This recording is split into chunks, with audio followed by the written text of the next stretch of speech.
Good evening. I'd like to welcome you all to the Thursday, December 7th, special meeting public work session of the Portsmouth City School Board. I ask you please stand now for a brief moment of silence.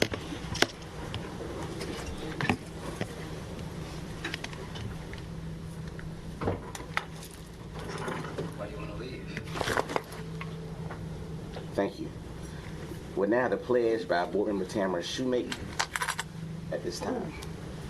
I pledge allegiance to the flag of the United States of America and to the republic for which it stands, one nation, under God, indivisible, with liberty and justice for all. Thank you. You may be seated. Agenda item 2.4 is the mission statement. Ms. Shoemake. The mission of the Portsmouth Public School Division is to engage all students in learning that will foster academic excellence and responsible citizenship. Thank you so much. Agenda item 2.5, attendance. Madam Clerk. Ms. Atkinson. Here. Dr. Cotton. Present. Mrs. Futrell. Here. Mrs. Hines. Here. Mrs. Shoemake. Here. Mrs. Thomas. Here. Dr. Whitaker. Dr. Patillo. Here. 7 members present. Thank you so much. Ms. Bloom had a mandatory training for work tonight, so she won't be joining us on this evening. Thank you. All right. Agenda item 2.6 is consideration of the agenda for December 7th, 2023. I entertain a motion at this time. Move for approval. Second. Motion made by Vice Chair Atkinson, second by Ms. Hines. Okay. Any discussion? Seeing none, roll call vote, Madam Clerk. Ms. Atkinson. Yes. Dr. Cotton. Yes. Mrs. Futrell. Yes. Mrs. Hines. Yes. Mrs. Shoemake. Yes. Mrs. Thomas. Yes. Dr. Patillo. Yes. Do I got an hand? All right. Thank you so much. Agenda item 3.1, I'll ask if our Vice Chair will lead us into closed session at this time.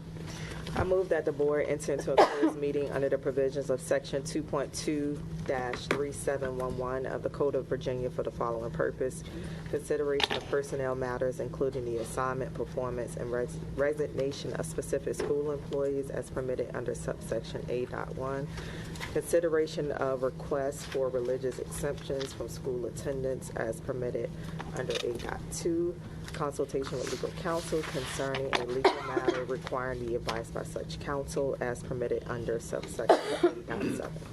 Second. Motion made, second by Ms. Hines. Any discussion? Seeing none, roll call vote, Madam Clerk. Ms. Atkinson. Yes. Dr. Cotton. Yes. Mrs. Futrell. Yes. Mrs. Hines. Yes. Mrs. Shoemake. Yes. Mrs. Thomas. Dr. Patillo. Yes. It's unanimous. Thank you so much. We're now in a closed session.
For that. And this is what we have so far. And we can make changes. So far we have Dr. Cotton and Ms. Boone from 2:30 to 3. Ms. Futrell and Ms. Shoemake from 3 to 3:30.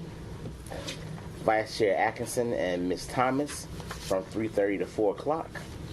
And Ms. Hines and Dr. Whitaker from 4 to 4:30. What day?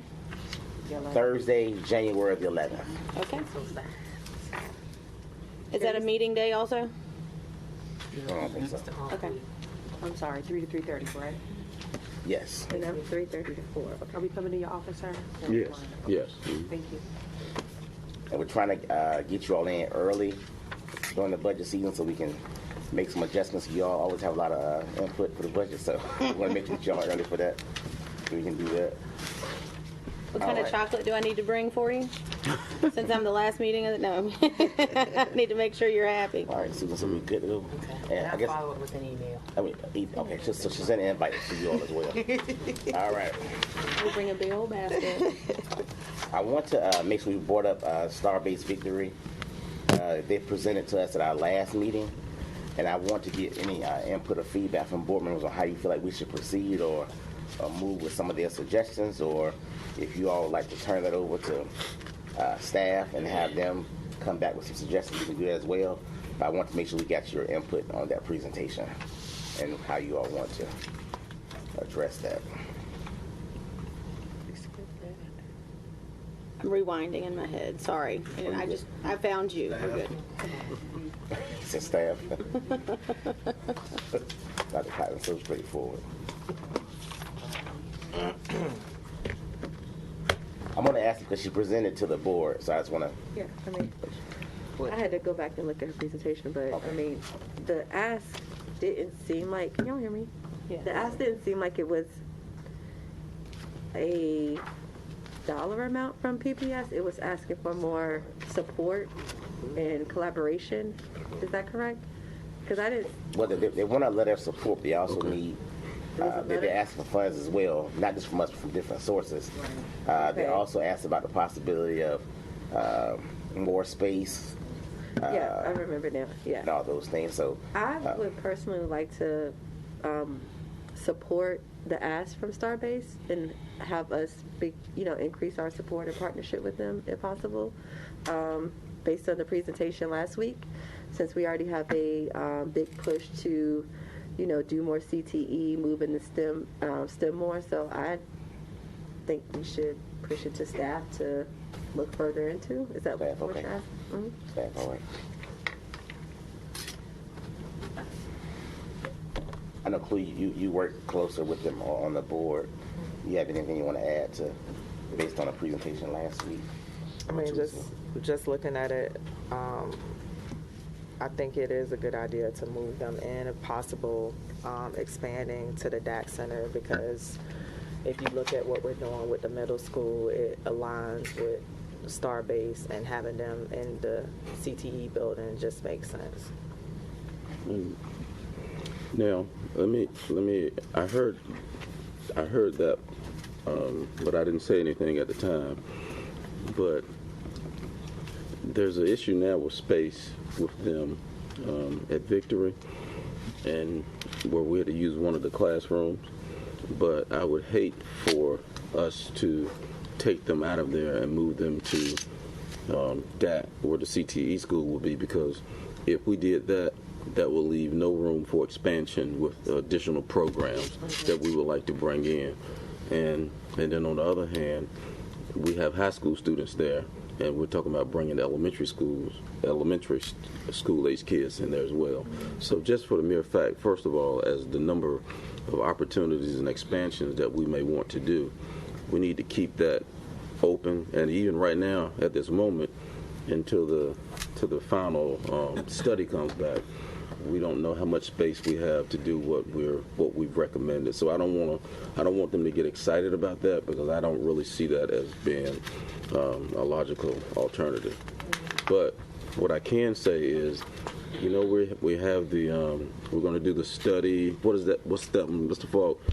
The rezoning. There you go. We're going to. So that should help reduce the pressure that we have right now on Victory. So that should be there. Now, I know Mr. Falk and I talked about this maybe a couple of weeks ago.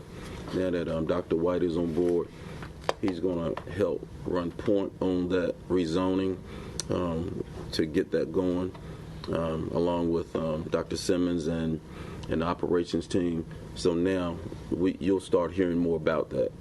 So we want to get that one out, because most of that work is already done. It's just a matter of, I guess, getting with the folks and making it happen. So you're saying with the rezoning that it will be space to expand Starbase and Victory? It very well could be, yes, because I know the classrooms that are in the little wing, but then there's also like a couple of classes right up the hallway in the room that we met in, I believe, for closed session. So it's a possibility with that. And those are things Be that the music room, I think. yeah, and see, those are things that we can look at as we go into this and share with them, hey, we know we want to use at least 3 more classrooms that Victory already has. And then that could be factored into the whole rezoning piece itself of how many students that we're going to say Victory is capped out at. So I have a question. So when they stated expanding, the way my brain went was maybe they wanted to also be in another school, but they were talking about just having a brick and mortar, just a regular one area. Well, that would be the same thing that they would get in that. So no, that's what I was trying to figure out. So they weren't talking about still being at Victory and maybe going to another school as well. That's what I thought. Okay, that's what I was thinking. No, they don't want that. Because I thought they wanted to Gotcha. use the GoTech labs or something. Right. I thought maybe They were trying to make Well, use of they're at the middle schools. the GoTech is. But no, I thought maybe they were trying to like go to an additional school as well. Like So- have 2 Starbase centers. Right. Right. Like You mean for middle. move it to the middle? Yeah. Right. Oh yeah, well So that's easy. That was my thought process. Yeah, like keeping I didn't know Starbase. it. No, but I Victory. heard I had to check with her because that's not what I got from her. Okay. Even That's what I was in asking. 101 conversation. Oh, gotcha. Okay. Because she was talking about Just one big moving from Victory to one space. that to have a larger space. Gotcha. And they were talking about doing the GoTech bus. Oh, okay. Right. And not using the GoTech Center. Okay. Because they actually already started campaigning for the the GoTech GoTech bus. bus. They have money for it and everything already, yes. So they want a centralized location to have all of the Right. students. Their own Okay, brick and well, mortar. can I, Okay. Right. to your question, Chair, I was like, your question was just, should we move forward with making a recommendation? Well, to- she asked for a letter of, Support. if we'd be willing to do a letter of support. Okay. So I never say yes without asking you all first about that. Oh, I would say yes. For that, and also if y'all had any input on what she presented at the last meeting, that's all. I told her I would do that, just to make sure. I think the letter of support is absolutely. I Okay. think we'll support And so it. we're comfortable just allowing Clue to continue to be the voice on the board with Starbase to keep that communication clear and for Dr. Brace and his staff to also do whatever. Okay. But in that communication or in the future planning, can we, I know Dr. Bracy said the zoning might fix it, so is that like our consideration for expanding Starbase eventually?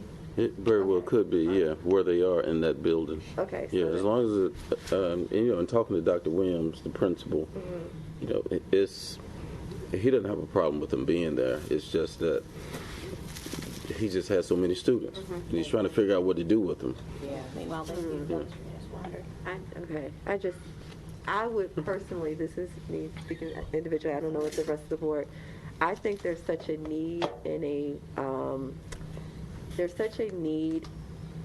at the elementary level and the middle school level to continue STEM education that if we can look into expanding Starbase, not saying next year or whenever, but I do think we should keep that door open with Starbase to expand because they're a great partner to introduce STEM, especially with their summer camps and whatever else they'll be able to expand to during the school year to have more students have that introduction to feed into our CTE before they get to high school. So that's my Well, standpoint. and that kind of actually leads into why I have the next Okay. agenda item was the legislative packet. Okay. That was another thing she mentioned as though how we could possibly come together to partner trying to get funds for Okay. Starbase. I'm sorry, Sarah had her hands up. I'm sorry. I Yeah, skipped over and you. that kind of pairs in with because my thought would be when we ask for our new K-8 school, our new K-8 school, this is the spine that we build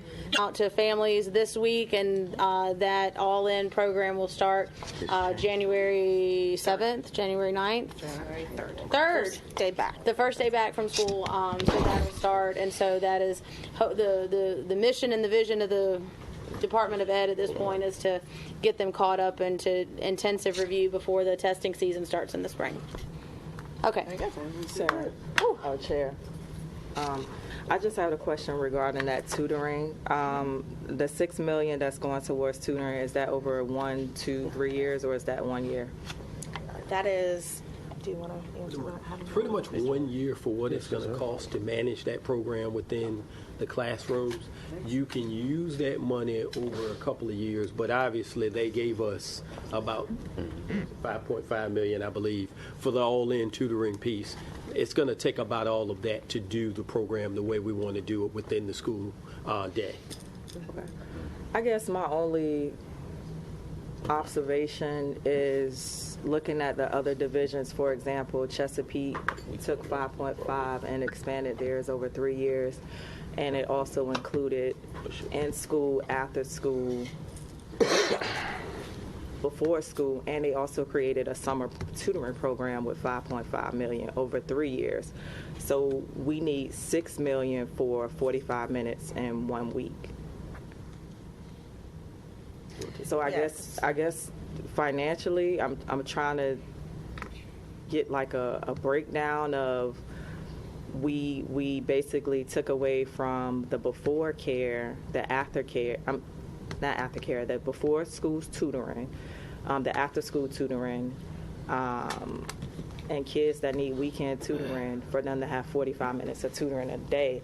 I mean, I know our division, I know our students need more than 45 minutes a day for tutoring, especially with what happened in COVID. So why did we take away the after school tutoring? Why didn't we create a summer program like the other divisions? We're the only division that's only doing day tutoring. Other divisions are doing summer, before, after school. So several school divisions are doing in-school tutoring, including Right. Norfolk and Chesapeake. Many school divisions already have had time in place to be able to accommodate that. We had to carve out that time. We are not, this is in addition to our before school, after school, and Saturday school programs that we already run. So we have not taken anything away. That falls under our SOL tutoring funds, which is largely financed by Title I. Those programs, the schools know that those positions are still posted. They're getting those programs up and running, and just as they have every other year, they're able to staff and run those before, after school, and Saturday if they choose programs. This is in addition to that. So this is another added layer with the money that was given by the state to accommodate an additional 45 minutes a day, so that we have consistency. One of the things that we talked about with principals and as a staff is how do we have so many students who fall in, I would say 95% of our students fall in grades 3 through 8 fall into this category of this bubble that the state has established, which was an arbitrary bubble because the number is actually really, really high. Yeah. But it put us in a position where we have now like 90% of our kids in those grade levels who qualify for that tutoring. Trying to be good stewards of that money that the state is providing us, how do we make sure that we're reaching as many students as we possibly can with that particular money? So, and we cannot bleed that money into the Title I funds because we cannot supplant. So we can't do anything similar. If we did something after school, it would have to be an additional after school program because we use our Title I funding to fund that after school tutoring. Right. So we also talked about the fact that we didn't want it to be a burden on our teachers. With that large amount of students, it would need to be nearly every teacher who we would have to get to stay after school. We know not every teacher is able to or would want to necessarily stay after school for after school tutoring 5 days a week. The other thing is burden on transportation and parents to be able to get students to and from, or even if we're able to have transportation provided for our students, how many students would not go to tutoring, get on the bus and go home? And so we really felt like the best way to capture as many students as possible would be to take some time, carve some time out of, we were already over in instructional minutes, pretty far over, so to carve some time out of the day, which we were actually planning to do at some point anyway, to be able to provide some of that time like other school divisions do for remediation within the school day, and provide the tutoring at that point. So in order to do that, we've got the teachers in the classroom, which is great. So the teachers are already there. They already know how to do that. And as Ms. Duncan-Hines said, we're going to provide them with stipends. But the state wants us to have very small groups. So in order to have those small groups, we need to hire outside people to come in and assist during that time. So there will be university instructor tutors that come in and will be housed in each classroom during that time, so that if there's 30 kids in a class, let's say, the teacher gets 15, the tutor gets 15, and they're splitting, I'm splitting my 15 up. So I'm working with 7 kids at a time, and 8 kids or 6 kids are going on the computer, doing their platform work, and then we switch. So that we keep those the fidelity of those small groups to the intended high-impact tutoring model that the state has kind of told us we need to make sure we engage in. So the before and after school care is just for, and I keep saying care, after school tutoring. If that's under the Title I grant, then that's specifically for Title I students, correct?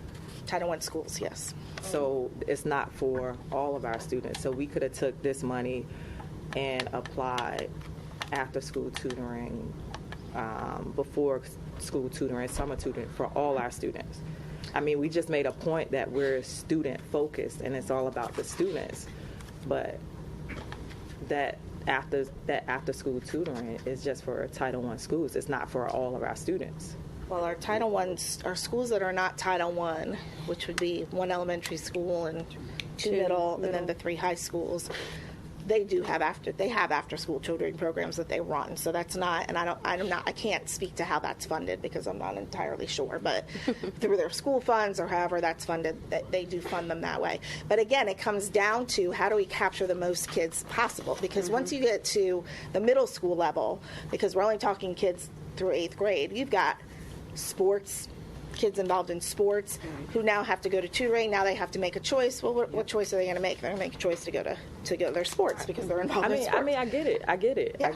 Other school divisions are doing it during the day too, but they're also branching out for all students. We're a school board for all students to have tutoring if necessary, after school tutoring programs during the summer, and included transportation as a part of this funding that was provided. So we're just providing for that additional, for this piece for all students, 45 minutes during the week when other divisions are going above and beyond. So I'm wondering why we're not taking a look at other options, because me personally, 45 minutes during the day, that's not enough for me. And we have the funds to be able to deliver a summer tutoring program, or if a parent is available on a Saturday to provide that.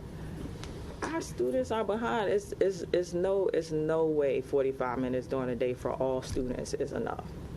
And we took this and chopped this up, but we didn't take $6 million and get a detail. So basically 80 tutors, $5.6 million, 80 tutors. No space for retirees. Our teachers leaving the division, that could have been a way to retain them, to offer them this same stipend. We didn't even give them that opportunity. We have some we do have some schools. The very first line of defense, or the very first thing I told the principals was, before we go out and hire tutors, I need for you to reach out to your community partners, see if retired or firefighters who are, working, who could do a full day, because that's essentially what we need, is we need somebody to be able to come in, and if we're going to do this during the day, and be available for 6 hours. So there are several schools that have been able to secure some of their tutors that they've used previously, who are retired teachers or community members who have typically stepped up and said, yeah, I'm available to do that. So they are part of that. When we got that information, we then supplemented with the university instructors. I'm going to tell you, most of the principals said, I can't find anybody. They have their tutors who are willing to go to do after school tutoring, which they're still doing. But, you know, it's very hard to find a retired person who's willing to commit to. And Right. And I guess what we put out in the pilot was that we were specifically hiring university instructors, and that we were no longer working with retirees and support staff. That's what it says in the pilot. And that was a huge concern that was released in the pilot. that must have been a misquote, because we are still. Well, let me say this first. This program, as you know, this I think was a $6 million that we received.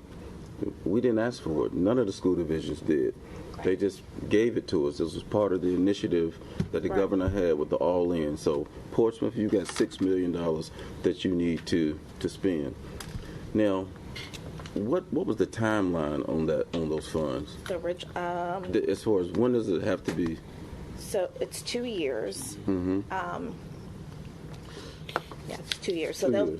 we'll be able to move over any funds that we don't spend. School divisions can move over any funds they don't spend to the next All year. right. So here's the thing.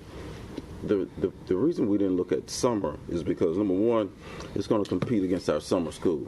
Mm-hmm. And we got to have those kids in there to make up for what they didn't do this year. Mm-hmm.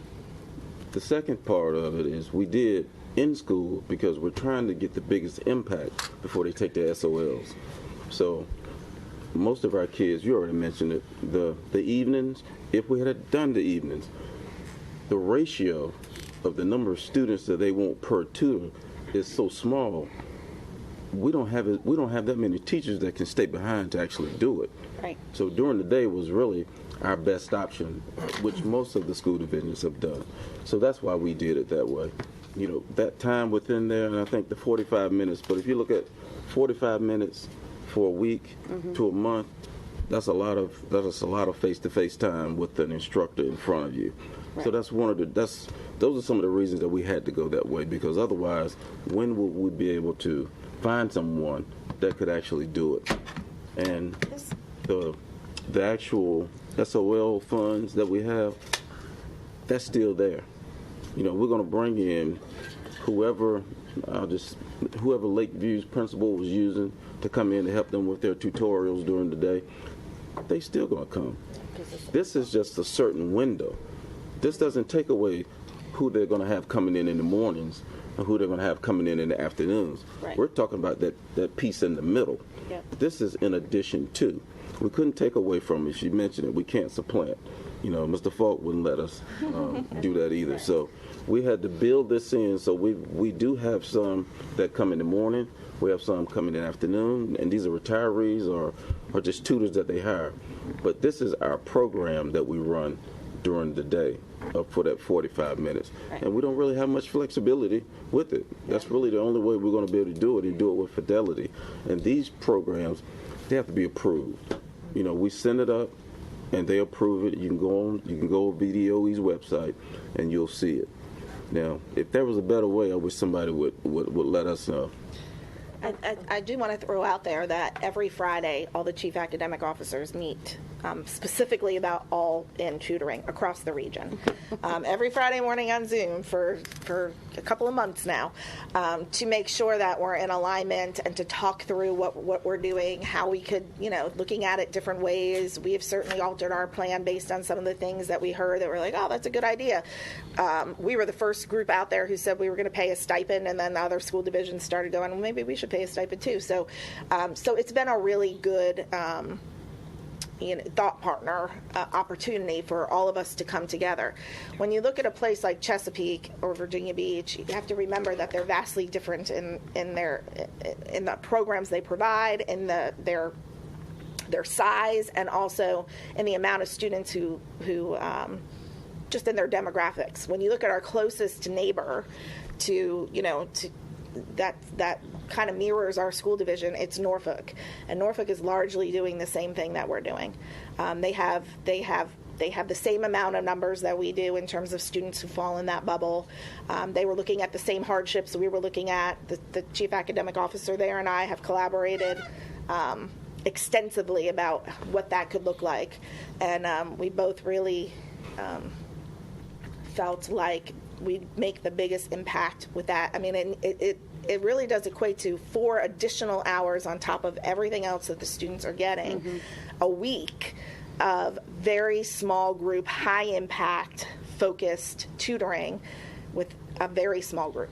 So I really do think that it's going to be beneficial for students, and it's going to impact the most amount of students that we possibly can doing it this way. So, Chair, I'm almost finished. So this article that says Chief Academic Officer Nicole DeVries said Portsmouth has worked with retired teachers and community members to provide tutoring outside school hours, but this school year the schools will contract with 80 tutors through university instructors. So I just want to confirm that's the misquote. And there was the but in there, which it says, I think that's what it said. But this school Right. year, we will not. So I'm just saying. I understand what you're saying. That's about incorrect. That. Well, I didn't say but. I'm pretty sure I didn't say but. But, I think by putting the but in there, it implies that we're doing this instead of that. Right. What I had talked about was, of course we use our retired teachers.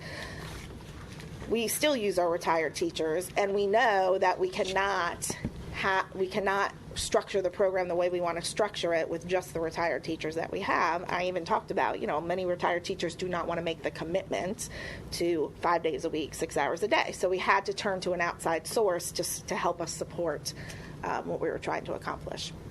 That was basically what I said. And they summarized that into the All-In program, the grant is a reimbursable grant.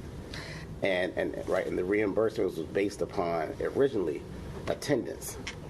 So that's why most school divisions opted to do it during the day, because in order for you to get your money back and get it reimbursed, Right. you had to have the attendance to actually get the reimbursement for it. Right. So it was originally a reimbursement program. Right. They have stepped that back, and they are sending us, bi-monthly payments.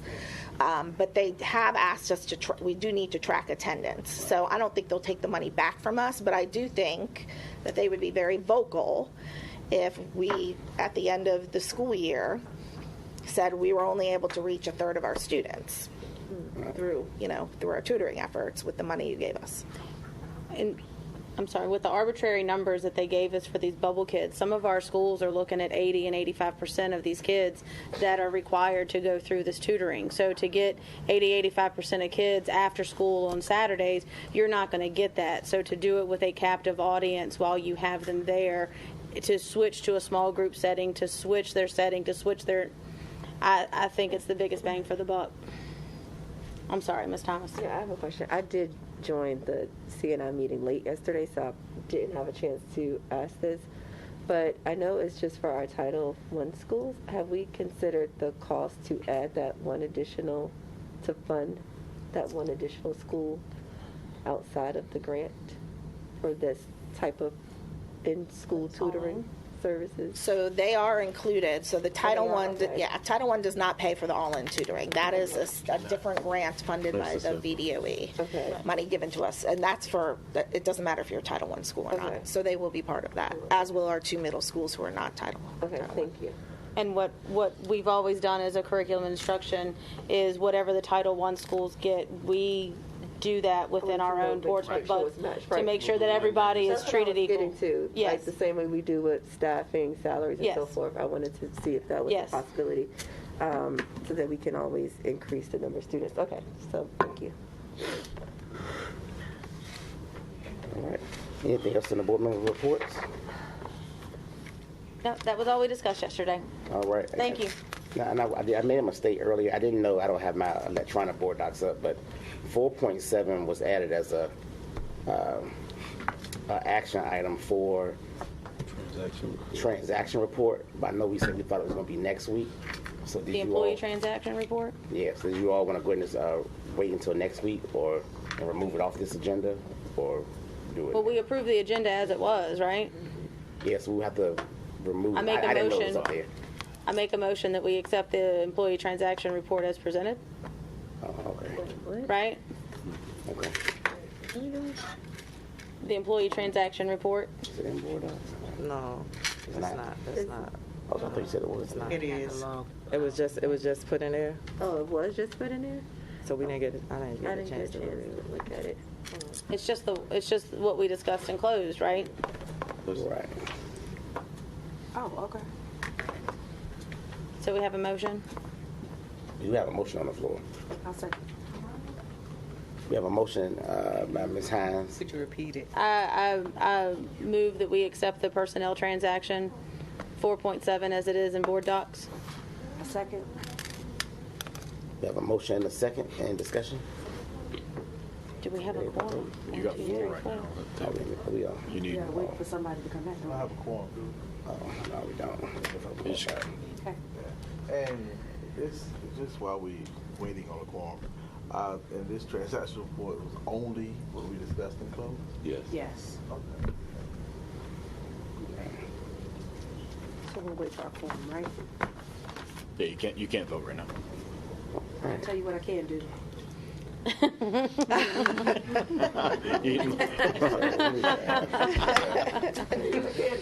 Cheers. Yeah,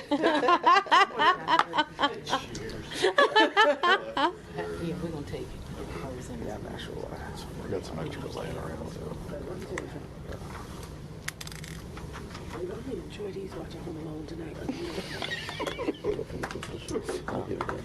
On Elf last night. I fell asleep in the middle of it, unfortunately, so I gotta watch it again. Every day is gonna be one, but I've been doing this since October. I skip Halloween, everybody's gonna be straight So I watched you Top wasting Gun your Maverick time. the other night. I needed adrenaline. Yeah, I love it. You watch what? Top Gun Maverick. Movie.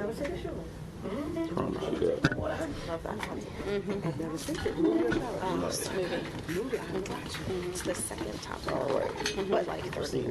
Yeah. Okay. I can't call it a sequel. You gotta go back and watch No, it. you don't have to. Oh, you don't? No, you really don't. You really don't. Yeah. Yep. What are we voting on? We're voting on the personnel. It's what we discussed in closed. We've already talked about it.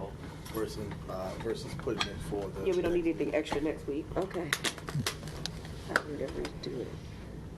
Alrighty. Add it to the agenda. It's already there. No, Okay. I didn't know it was already up there.